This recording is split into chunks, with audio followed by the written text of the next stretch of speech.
बिहार के मुख्यमंत्री नीतीश कुमार की प्रगति यात्रा के शुरू होने के साथ ही बिहार में बयानबाजी और पोस्टरबाजी तेज हो गई है। जेडीयू पिछले 2 दिनों से लगातार पोस्टर के माध्यम से आरजेडी पर हमला बोल रहे हैं। वहीं दरअसल बिहार के मुख्यमंत्री नीतीश कुमार 23 दिसंबर यानी कि कल से प्रगति यात्रा पर निकल चुके हैं। ये यात्रा का पहला चरण है जो 28 दिसंबर तक चलेगा, तो दूसरा चरण 4 जनवरी से शुरू होगा। वहीं मुख्यमंत्री नीतीश कुमार की प्रगति यात्रा शुरू होने से पहले विपक्षी दलों ने सवाल खड़े कर दिए हैं। राष्ट्रीय जनता दल और कांग्रेस ने नीतीश की यात्रा को लेकर कहा था कि ये उनकी विदाई यात्रा है। इसी पर आज बात करेंगे, लेकिन उससे पहले चंद रिएक्शन सुन लेते हैं। चलिए।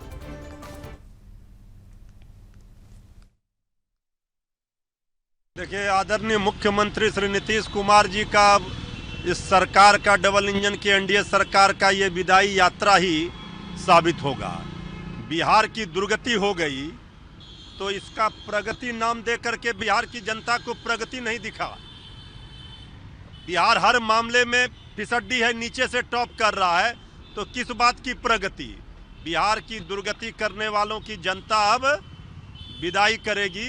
ये विदाई यात्रा मुख्यमंत्री हमारे हैं नीतीश कुमार जी, और एक सफल मुख्यमंत्री रहे हैं। बिहार के विकास का, डबल इंजन की सरकार का, एनडीए की सरकार में बड़ी सफलता से काम किए हैं। ये लोग वो घबराहट में हैं जो चोर दरवाजे से सत्ता में आते हैं और आने का प्रयास करते हैं, छटपटाहट उनकी दिखाई पड़ती है। भाजपा और जदयू एनडीए का पूरी तरह से जनता के हित में जनादेश का सम्मान करती है। प्रगति यात्रा जो नीतीश कुमार जी के राजनीति में जनता से सीधा संवाद की एक महत्वपूर्ण कड़ी है, और स्वाभाविक रूप से, और इससे बड़ा पैमाना क्या होगा? थारू जनजाति की कितनी आबादी है, और उसके लिए पावर ग्रिड बाजाप्ता दे करके उनको पावर सप्लाई करना, उनके सशक्तिकरण के लिए तो काम किया ही। और वो दस्युओं का आतंक माना जाता था, मिनी चंबल चंपारण, आज वह बिहार का स्विट्जरलैंड हो गया है। और नीतीश कुमार जी ने सतत जीविकोपार्जन योजना से लाभुकों से भी संवाद किया, अब इस यात्रा की आलोचना कर रहे हैं। तो समाधान यात्रा और निश्चय यात्रा जब हुआ था तो आपके मूल संपत्ति में तेजस्वी जी बेच करके लगाए। और चलिए, प्रगति यात्रा से विपक्ष क्यों परेशान है, इसका जवाब जानने की कोशिश करते हैं। हमारे साथ 2 खास मेहमान इस वक्त हैं, सैफ अली आरजेडी नेता और मनोज लाल दास जो कि जेडीयू प्रवक्ता हैं। आप दोनों का बहुत बहुत स्वागत है हमारे कार्यक्रम में। और चलिए, सबसे पहले मनोज जी, आप थोड़ा सा अपना फ्रेम सही कर लें और इसी के साथ इस चर्चा की शुरुआत करेंगे। और मनोज जी, आपकी तरफ ही रुख करना चाहेंगे। मामला आप ही से उठ रहा है, प्रगति यात्रा यहां पर शुरुआत हो चुकी है, पहला चरण शुरू हो गया है, और पलटू चाचा इस बार बिहार में क्या खेला खेलने वाले हैं, इसके बारे में जानकारी दीजिए। क्योंकि प्रगति यात्रा, क्या ये विकास का एजेंडा है या फिर एक चुनावी कैंपेन है? देखिए सिमी जी, सबसे पहले तो मैं ये कहूँगा कि चूंकि नीतीश कुमार जी हमेशा से यात्रा करते आ रहे हैं और ये कोई उनकी पहली यात्रा नहीं है, और हर यात्रा के समय विपक्ष जो जनता को बुर्बक बनाते आ रही थी, उस जनता को नीतीश कुमार जी के नेतृत्व में ही हटाया गया, जनता के साथ मिलकर हटाया गया। तो हमारा ये यात्रा है। अब इस दुनिया में बहुत सारे लोग होते हैं कि बहुत कुछ बोलते रहते हैं, जो काम नहीं करते हैं वो बोलते हैं, और नीतीश कुमार जी हमेशा काम करते हैं और काम के अनुसार ही वो काम करते हैं। तो उनका इससे पूर्व में भी जब यात्रा निकला था तो उस समय विपक्ष के लोग कोई उनकी आरती नहीं उतार रहे थे, इसी तरह के भाषाओं का अनुप्रयोग कर रहे थे। अब उन्होंने अच्छी बात कहा है कि ये अलविदा यात्रा है। अब देखना ये है कि किनकी अलविदा यात्रा है, इनके कहने से तो नहीं न होगा। अलविदा यात्रा किसी भी दल का अलविदा यात्रा होगा या किसी भी व्यक्ति का होगा तो बिहार की जनता करेगी। तो बिहार की जनता ने इनको अलविदा लगभग कर चुकी है।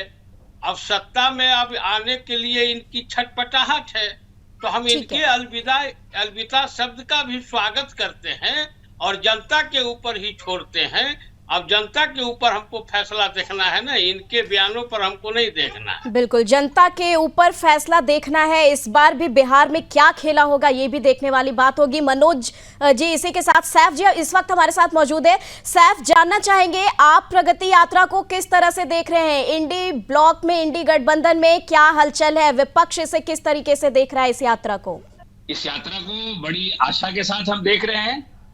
जिस आशा और उम्मीद के साथ 2005 में नीतीश कुमार जी ने ये वादा किया था देश के सामने, प्रदेश के सामने, कि 3 महीने में अगर बिहार में बेरोजगारी नहीं रहेगी तो 3 महीने के अंदर हमने बेरोजगारी खत्म नहीं किया तो हम कुर्सी छोड़ देंगे। 3 महीने के अंदर हम क्राइम पर कंट्रोल नहीं कर पाए तो हम इसको कुर्सी छोड़ के किसी और के हवाले कर देंगे। 3 महीने में हमने प्लान नहीं रोका तो हम इस प्रदेश की कुर्सी 3 महीने के अंदर किसी को दे देंगे। ये 18-19 सालों से वो चल रहे हैं, कभी इधर से कभी उधर से, कभी हमारे यहाँ से कभी वहां से।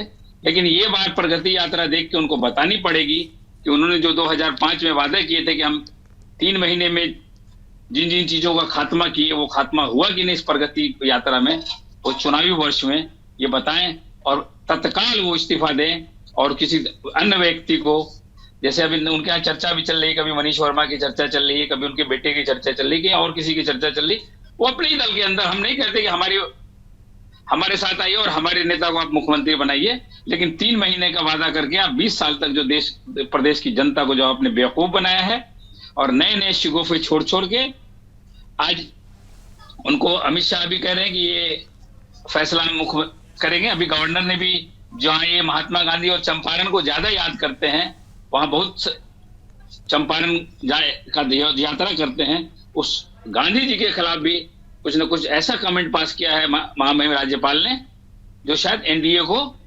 उनसे भी वार्ता करके महामहिम राज्यपाल को बिहार से दूसरे स्टेट में ट्रांसफर करने की बात की जानी चाहिए। जी मनोज जी, आपकी तरफ रुख करना चाहेंगे, जानना चाहेंगे, यहाँ पर पोस्टर वॉर भी शुरू हो गया है बिहार में, क्योंकि इस बार जो प्रगति यात्रा आई है उस पोस्टर में लिखा है जब बात बिहार की हो नाम सिर्फ नीतीश कुमार का हो। किस ओर ये इशारा कर रहा है पूरे विपक्षी दल, जानना चाहते हैं।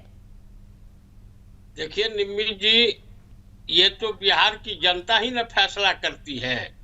2005 में हम क्या बोले, अगर हम उसको नहीं करते तो 2010 में हमको भगा दिया जाता।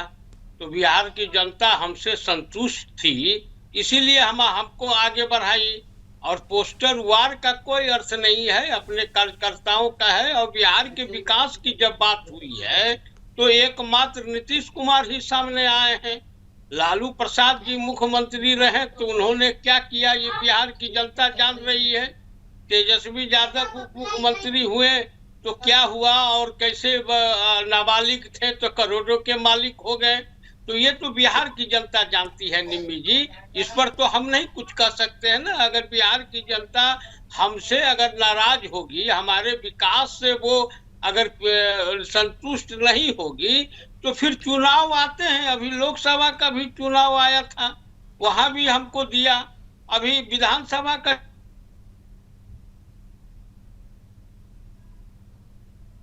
जी चलिए, यहाँ पर टेक्निकल लैग की परिस्थिति है और इसी के साथ सैफ जी आपकी तरफ रुख करना चाहेंगे। कैसे दिया ये बताएंगे? बताऊं विकास इनका कहा हुआ था। एनडीए की जब हमारी यूपीए 1 और 2 की सरकार थी, उन दोनों सरकारों ने जितना पैसा दिया उसका 10% भी अगर नरेंद्र मोदी ने 11 साल में दिया हो तो उनके साथ रहिए आप। हाँ, ये विकास यूपीए के मंत्री लालू प्रसाद यादव, रघुवंश प्रसाद सिंह, कहीं ना कहीं रामविलास पासवान जी और जो भी केंद्र में मंत्री थे, उन्होंने जो स्टेट का बजट दिया जाने चाहिए था 20%, उसको क्राइटेरिया को खत्म करके बिहार के विकास के लिए कई हजार करोड़, एक बार में 30-30 हजार करोड़, 65 हजार करोड़ रुपया बिहार प्रदेश को भेजा। आज उस पैसे से विकास को आप नीतीश कुमार का विकास कर रहे हैं। इससे बड़े शर्म की बात क्या हो सकती है? आप अगर नरेंद्र मोदी जिसके साथ अभी सरकार में है, आप पैसा लाके विकास कीजिए जो आपने शुरुआती के दिनों में किए थे। वो विकास का यूपीए 1 डॉक्टर मनमोहन सिंह, लालू प्रसाद यादव, रघुवंश प्रसाद सिंह और रामविलास पासवान को क्रेडिट जाना चाहिए, ना कि नीतीश कुमार जी को। मनोज जी, बिजली का, पानी का, ठीक है सैफ जी, मनोज जी यहाँ पर समय का भी अभाव है। मनोज जी आपसे बहुत शॉर्ट में ही इसका प्रतिक्रिया, जो ये आरोप लगा रहे हैं विकास के मामले पर, इस पर बहुत शॉर्ट में एक प्रतिक्रिया दे दीजिए।